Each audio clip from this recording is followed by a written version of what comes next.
Sur les expérimentations d'Ardoise Bic, en fait, on a eu deux entrées. On a eu une première entrée, c'était la volonté de la rectrice de savoir ce que ces technologies de type alors ardoise, tablette ou outil nomade au sens large pouvaient apporter dans des écoles maternelles.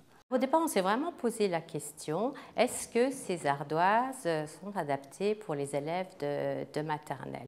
Kangourou, ça commence par quoi? Kangourou. Buck. Allez, tiens, vas-y.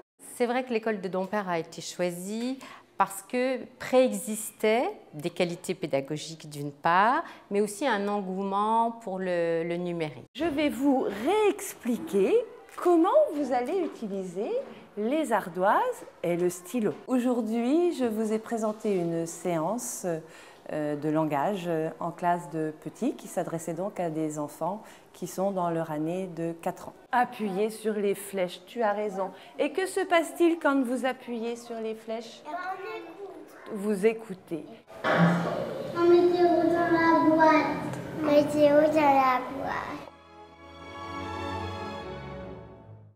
En fait, les tablettes numériques, là, sont un prolongement dans la pratique pédagogique que je faisais en classe d'habitude, qui a comme avantage de prendre en compte l'enfant individuel, parce que en fait, chacun va pouvoir avancer à son propre rythme. Donc, on est vraiment dans la différenciation des apprentissages. On va faire des répartitions en se disant, ben, tel élève, il a déjà des difficultés jusqu'à 8, je ne vais pas lui mettre jusqu'à 15, ça ne sert à rien. Je veux qu'il acquiert vraiment la numération jusqu'à 8, reconnaître le chiffre, associer la quantité. Ceux qui sont à la page 3, si vous... Oh, ben Nina Rose, tu vas très vite. En classe, bon, voilà, quand un enfant va avoir un exercice différent, déjà il va y avoir le regard des autres, parce que les enfants vont se rendre compte qu'il n'a pas le même travail. Alors que là, sur l'ardoise, ils ne voient pas trop, ils vont voir qu'il y a des images, qu'il y a des chiffres, ils ne vont pas faire attention. Donc au niveau de la différenciation, les enfants ont moins l'impression d'être mis à part, en fait. Quand on a terminé, Chloélia, on clique sur... J'ai terminé. J'ai terminé. Le son sur les tablettes a apporté beaucoup de possibilités avec la classe des petits. Parce que comme on est face à des enfants qui sont non lecteurs... Alors, Jules, tu appuies sur cette flèche pour entendre. L'enfant peut aussi faire la correspondance entre l'écrit et l'oral. Et donc, c'est déjà les préliminaires de l'entrée dans la lecture. Parce qu'on sait aussi que plus un enfant aura un vocabulaire riche, et plus l'entrée dans la lecture sera aisée pour lui. Le gros doigt, il doit être en dessous, Enzo. Hop, en dessous de ton doigt.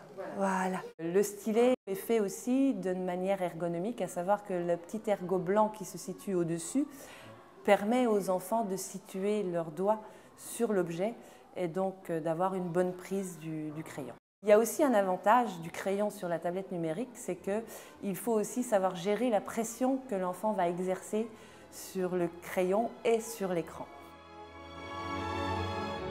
Mon objectif, c'est que le numérique entre dans l'école, de sorte que plus grands, ils sauront l'utiliser dans leur vie professionnelle, ils seront prêts. Donc il ne faut pas que l'école reste en dehors des outils qui se trouvent dans la société. La tablette fait partie maintenant de l'environnement socioculturel et que tous les enfants n'ont pas la chance de vivre dans une famille qui a une tablette à la maison. Que tous les enfants issus de tous les milieux, parce que c'est un milieu assez hétérogène sur Dompierre, puissent manipuler et vivre des expériences numériques.